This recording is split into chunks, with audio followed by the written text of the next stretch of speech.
Quand tu regardes des séries pour adolescents, t'as l'impression que tous les adolescents ont des problèmes mentaux. Vous connaissez pas des adolescents normaux? Merde!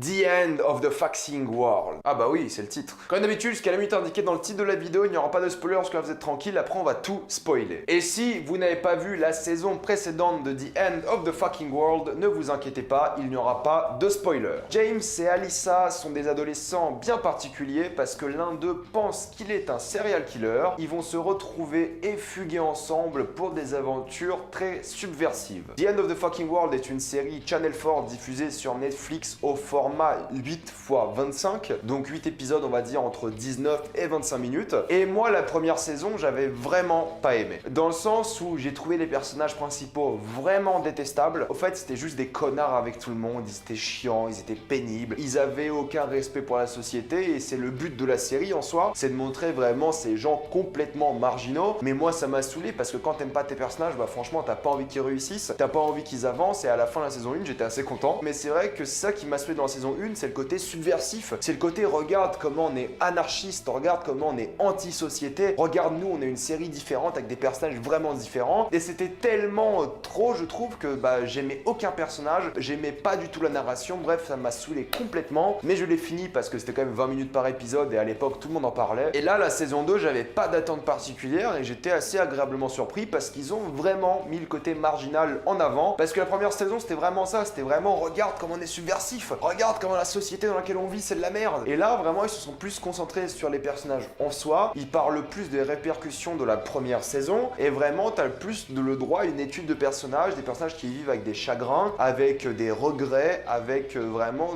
un passé qui les traumatise. Et ça qui est intéressant dans cette saison 2, c'est que vraiment le côté fuck la société est beaucoup moins présent, mais il y a quand même une sorte de forme de marginalisation parce que, et ça qui est intéressant dans la série, c'est que c'est une série très cynique mais aussi très ironique. Et dans cette certaine ironie, il y a un côté où il n'y a aucune émotion et un détachement de la réalité assez intéressant, et c'est ça qui rend la série unique. Cette fois-ci, le détachement de la réalité est fait par rapport au jeu d'acteurs, par rapport aux réactions des personnages, alors qu'avant c'était vraiment en mode exagération totale, vraiment regarde comme on est différent. Et là en fait c'est plus subtil, c'est plus en mode quand quelqu'un est annoncé une nouvelle horrible, il réagit avec une petite remarque alors que c'est extrêmement grave, et pour eux c'est grave mais ils ont juste pas d'émotion, ils sont juste vraiment différents de la personne normale. Et c'est ça qui est intéressant, c'est vraiment avoir presque une étude de personnages, de 3 personnages vraiment différents durant cette saison, et de voir comment ils réagissent tous à un passé traumatisant. Et pour le coup, je trouve que dans cette saison 2, ça marche beaucoup mieux. Parce qu'on est passé d'une série emo complètement anarchiste à une série vraiment plus calme, plus réaliste, mais toujours un décalage avec la réalité, et ça qui est bien. Moi, j'adore quand ils se disent des trucs vraiment marquants et super importants, ils réagissent genre bêtement. Ils réagissent en mode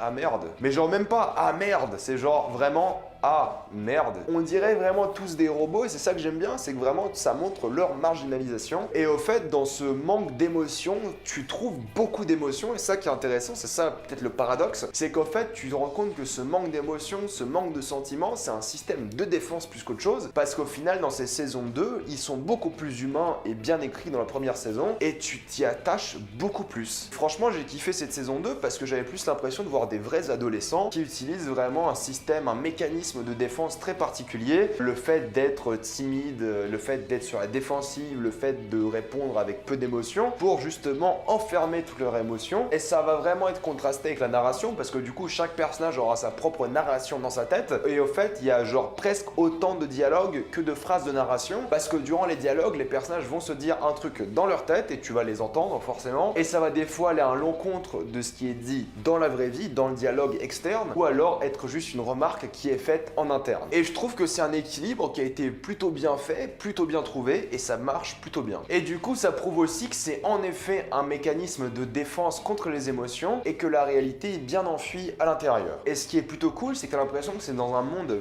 presque parallèle, parce que tous les personnages secondaires que tu vas rencontrer dans la série, ils ont tous une caractéristique principale qui est un peu exagérée, ils ont tous un truc qui les fait sortir du tas, et chaque personnage secondaire que tu auras, il y aura cet élément qui va vraiment les définir. Ça peut être un truc tout bête comme un mec dans une pharmacie aussi un flic qui ne fait que passer par là, ou un mec dans un hôtel, et il y aura toujours ce petit moment-là où tu auras l'impression que c'est une dimension complètement parallèle. Oui, c'est le Royaume-Uni, mais quand même. Nos amis anglais ne sont pas si bizarres que ça. Donc en plus de la vraie déviance qui sort de la série, je trouve que les 8 épisodes sont plutôt bien rythmés. Chaque épisode raconte vraiment quelque chose de très important et bien ancré dans lui-même. Vu que c'est genre 20 minutes, ça va droit au but, ça perd pas de temps dans des trucs inutiles, et c'est vraiment agréable de voir une série qui perd pas son temps avec ce genre de choses. Et je trouve vraiment que c'est plus intéressant de parler de personnages qui sont peut-être déviants, mais qui ont une sorte d'humanité quand même, parce que dans la première saison, je trouve que les personnages étaient trop différents. C'est que même s'ils sont déviants, bah il y a un truc qui te les fait les apprécier, et dans chaque épisode, ça parle d'une émotion d'un personnage, ça parle d'un personnage, avec quelques backstories de leur passé, leur traumatisme, et tu les comprends et tu t'y attaches. Après, je dois admettre qu'il n'y a pas une vraie critique de la société, il n'y a pas vraiment de thématique, sauf peut-être le traumatisme, le fait de cacher ses émotions, mais sinon la société n'est pas critiquée en soi. Alors que dans la première saison, tu avais l'impression que la société c'était le mal absolu. Là, on est vraiment concentré sur l'évolution de ces personnages, sur comment ils vont être par la suite, et vraiment le nouveau personnage principal qui a été ajouté dans cette saison rend les choses beaucoup plus intéressantes. Tu auras presque une course contre la montre qui sera le thème de cette série, où vraiment tu ne sais pas quand la montre va sonner. Et ça qui est intéressant, c'est que ça te laissait en stress permanent, et vu que c'est une série qui surprend assez souvent, bah tu te dis que ça peut arriver, et des choses surprenantes arrivent en effet. Et en même temps, il y a une certaine forme de drame et de sérieux qui est apparue dans cette seconde saison. Je trouve que les acteurs font bien le taf, alors c'est difficile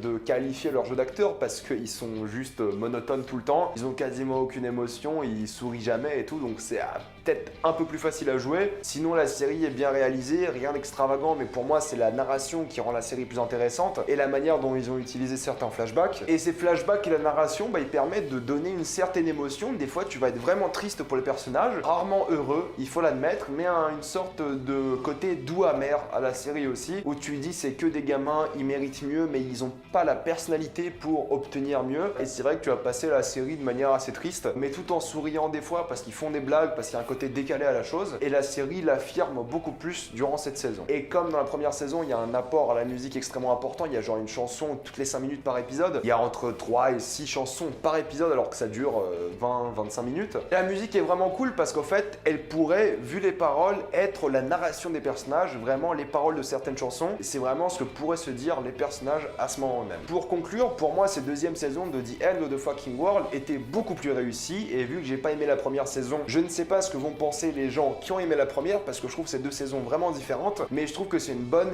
évolution pour la série. Je vois pas pourquoi il y aurait une suite. Par contre, je trouve que ça conclut plutôt bien les choses. Il y a moyen de faire une suite, mais pas nécessaire, et si la série devait être annulée maintenant, ça serait pas très grave parce que je trouve que ça reste une bonne conclusion. Les acteurs sont bons, la musique est réussie et vraiment le rythme est soutenu, ça va droit au but et ça c'est vraiment très cool. Donc si vous avez aimé la première saison, je vous conseille de continuer et de mater cette deuxième saison. Et pour ceux qui n'ont pas vu la série, franchement donnez-lui une chance. C'est 20 minutes, 8 épisodes par saison, franchement ça passe. Mais si vous n'accrochez pas au délire, c'est vrai que c'est difficile à recommander. En tout cas, j'ai passé un bon moment durant cette deuxième saison que je me suis maté dans un train. Oui, bah en même temps il y a 3 heures de série, ça va assez vite. Et franchement ça m'a bien diverti et ça m'a fait ressentir des choses. Avant de passer en spoiler, pensez à vous abonner à la chaîne pour plus de vidéos. Mettez un j'aime et partagez cette vidéo, ça aide beaucoup la chaîne. Si vous aimez la chaîne, pensez à la soutenir grâce au lien Utip où vous faites un don ou vous regardez une publicité et moi ça me fait un peu d'argent. Suivez-moi sur Instagram pour des critiques exclusives. Suivez-moi sur Twitter pour toutes les news et on spoil.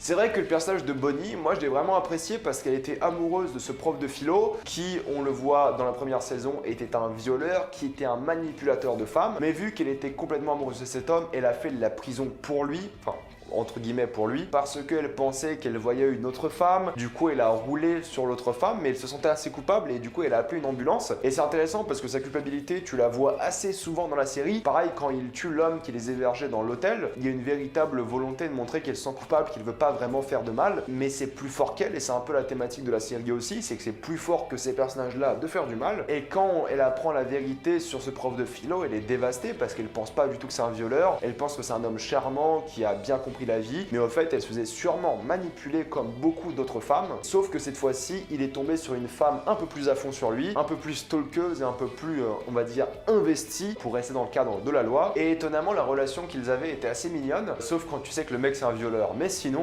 ça va. Mais j'ai bien aimé ce mélange de culpabilité et en même temps d'obsession qu'a ce personnage, et ça l'a rendu un peu décalé mais étonnamment attachante parce que tu vois qu'elle a une certaine forme d'humanité. Et franchement la voir en tant qu'antagoniste c'était plutôt bien réussi et tu ne savais pas à quel moment elle pouvait tout déclencher. Concernant James, j'ai bien aimé qu'il soit en vie, je pense que la série aurait pas marché sans lui, mais il me semble que Netflix n'a pas spoilé sa survie alors qu'on l'apprend à l'épisode 2. Le pauvre a eu de la chance, il n'a pas fait de la prison, il s'est fait tirer dessus certes, mais il a commencé à marcher, il commençait à avoir une vraie relation très intéressante avec son père, mais son père le pauvre meurt d'une crise cardiaque et tu te sens grave triste pour lui parce qu'il peut plus vraiment vivre dans sa maison, il trimballe son père avec lui tout le long et tu te sens vraiment mal pour lui parce que tu vois qu'il regrette son passé, tu vois que ça l'a changé lui qui voulait être un serial killer. Là vraiment il se sent plus humain, il a des regrets et il veut être avec Alyssa et j'ai bien aimé la relation qu'ils ont eu tous les deux parce qu'Alyssa elle a vraiment été gouvernée par la peur durant ces années, elle a vraiment plus aucune émotion, elle tombe amoureuse d'un mec, il se marie, mec qui a l'air trop génial, bon il est un peu comme elle le dit extrême,